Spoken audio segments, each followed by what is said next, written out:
and welcome back to my podcast. My name is Melissa Snow, and I have to do my podcast differently today. I'm not on my regular podcast. I'm on my other podcast, so it just doesn't want to connect to anything. I don't know if what I did to it. I moved all my stuff into the next room, and then this happened. But it was happening before. Technical difficulties are so hard to even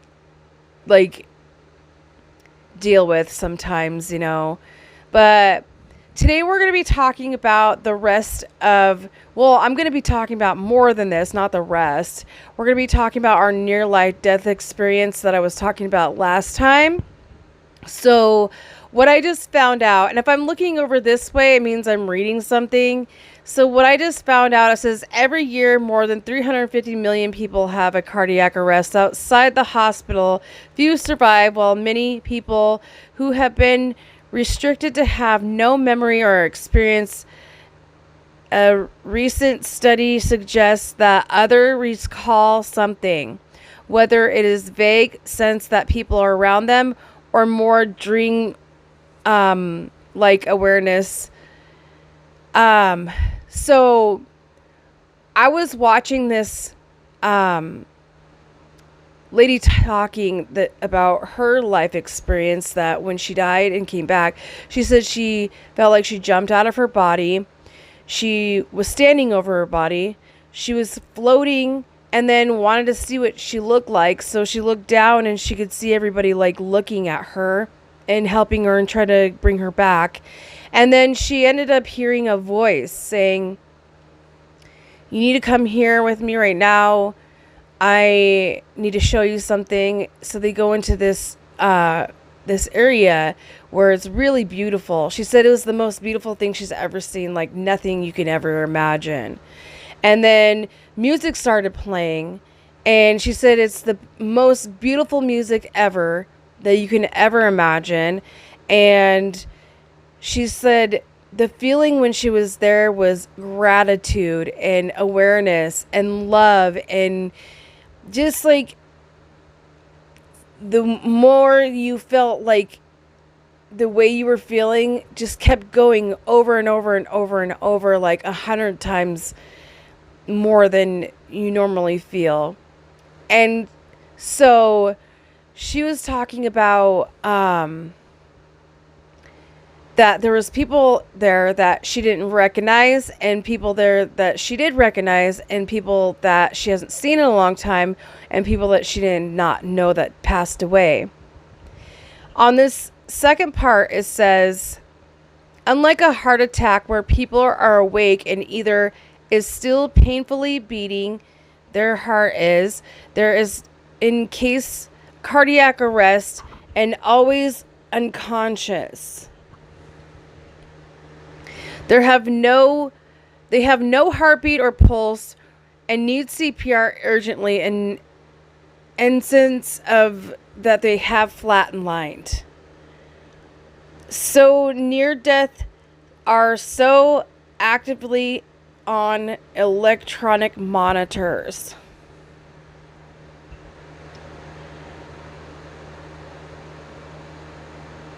Sorry, I was just reading what that said down there.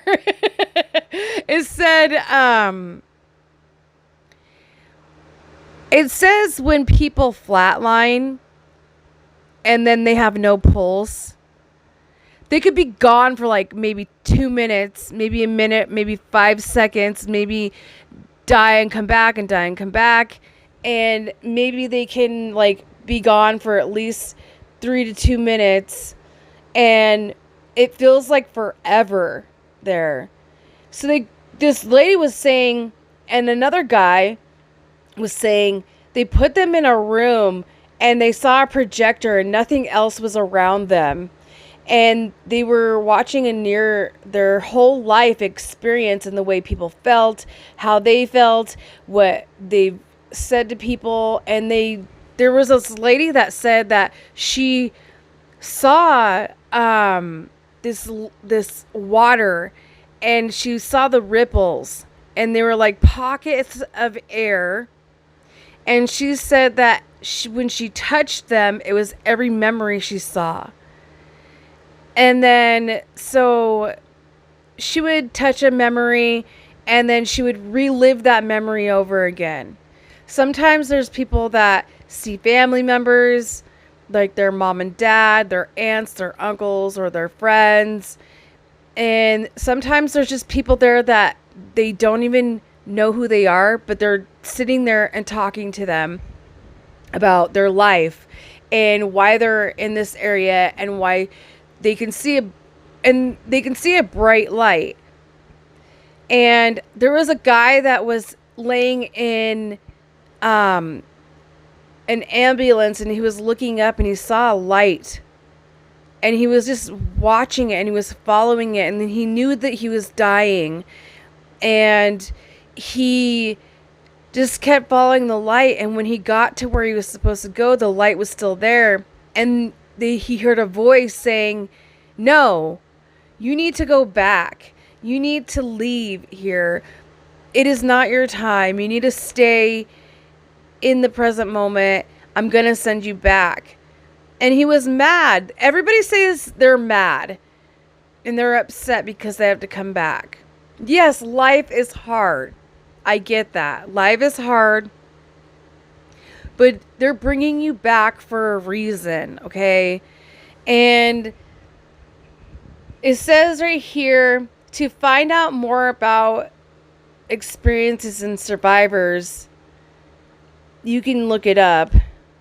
And it was on NBC and connected to all this stuff that they did a whole interview on this guy about.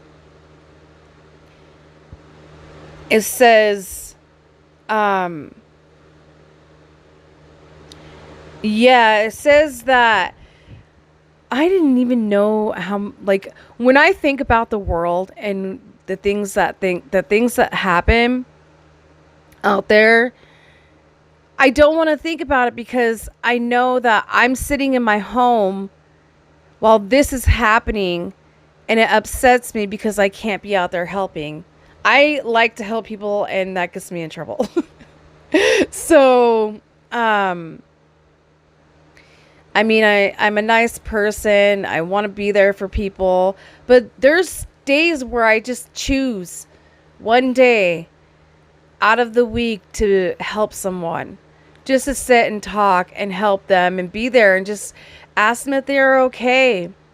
You should give compliments to people and they give you compliments back. I've never had a near life death experience, I don't think. I had a friend that passed away, and I've had my grandparents pass away, of course, and I've had my dad pass away. My mom is still here, thank God, and I'm grateful to have that lady in my life, and I don't know what I would do without her. And I know one day that I'm not going to be here. She's not going to be here. My brothers and sisters are not going to be here. So, and it's a hard thing because I love my life. I love living life.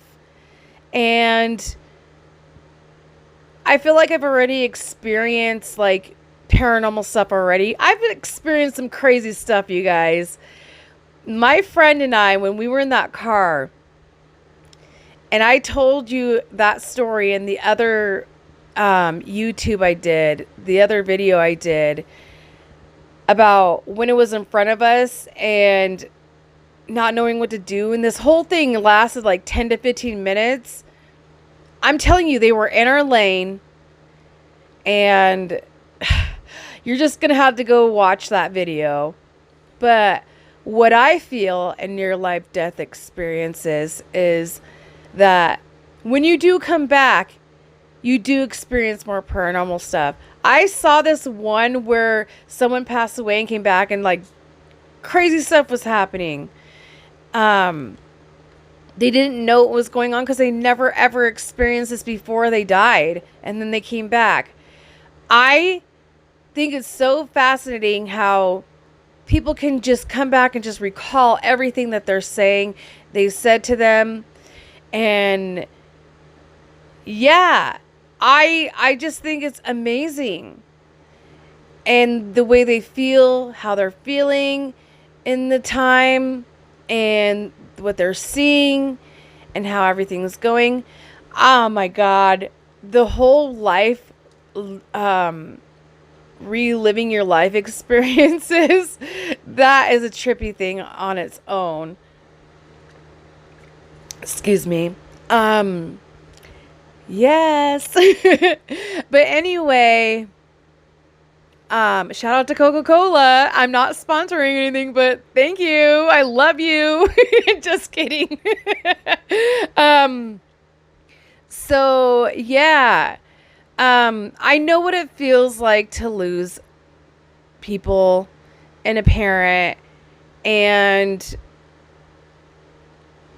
it's different when you lose a parent than it is when you lose a grandparent or a friend or a pet. I had a pet that passed away, and she was there for me when I needed something, and then after that she passed herself. And it was the hardest thing I had to deal with because it was really sad. But back to the near life death experiences. There's a guy, I don't know if I talked about this in my other podcast. There was a guy that got in a car accident, and he was going over 111 miles per hour. And this semi hit him, and he was dead on impact, and he was flipped over. And then all of a sudden he was coming down the road. The priest was coming down the road, and he got out, and he's like, "Hey, can I pray for someone?" He's like, "Well, the person in the semi, they're okay. And the person that is in the car, they're not okay. They're dead, and they died." So he's like, "Okay, can you take me to the guy and we can pray over his body?" So he went there, and he held the hand of this guy and prayed over his body and asked God to bring him back. And when he was doing this, he had an angel or a spirit guide with him. And he heard the guy praying over him. And he kept asking, "What is that?" And he just kept praying and praying and praying to him and helping him out as much as possible, because he believed that God brought him into a good place. And he said that he was his hand was severed on the floor, and he said that he was injured and he was pinned to the door, and he was upside down. So he was in the back seat with this guy.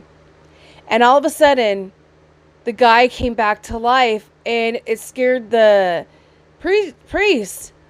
And he's like, "Oh my goodness." And he started yelling at the cop, "Hey, he's alive. Let's get him out." And he's alive. He was alive. And he came back and he told his experience, what happened with him. And I was dating someone, and they told me that they had a near life death experience. They were out like roller skating or something, and then someone came and hit them, and then they fell, and they came out of their body, and they felt like they died and then came back, and they could see everything. I just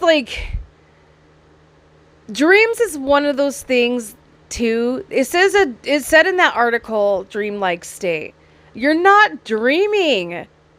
This is real. Like, you had that experience.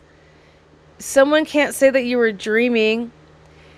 If you're saying that person flatlined and they were dead and they're not alive anymore, then how do you know what they experienced? You're the doctor. You brought them back to life and they were telling you stuff. How do you know they didn't experience that? I think that there's a lot out there. Different dimensions, vortex. What is it? portals. Aren't those the same thing?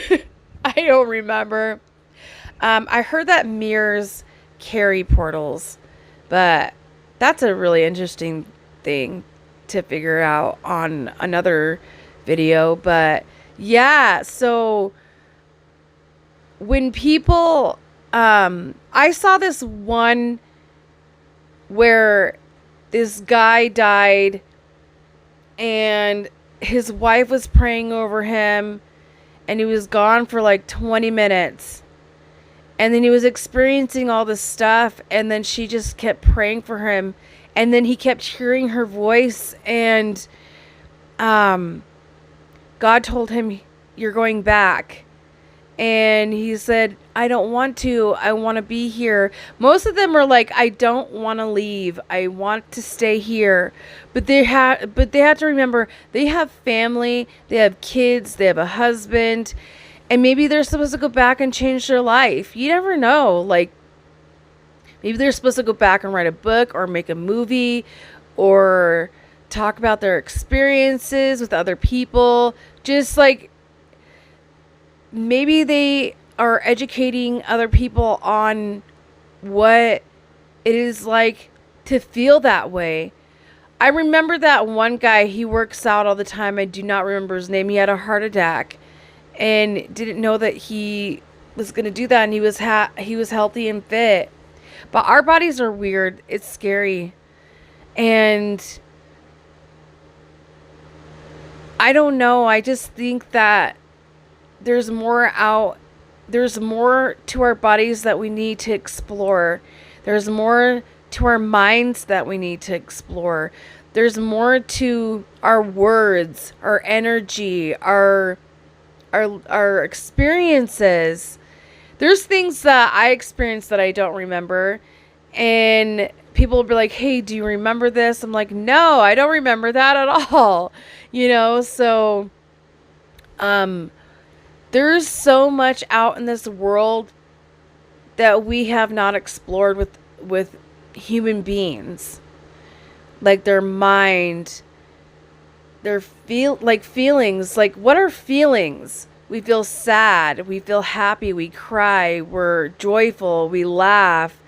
Everyone experiences them, and we are lucky to have memories every day to remember our day before.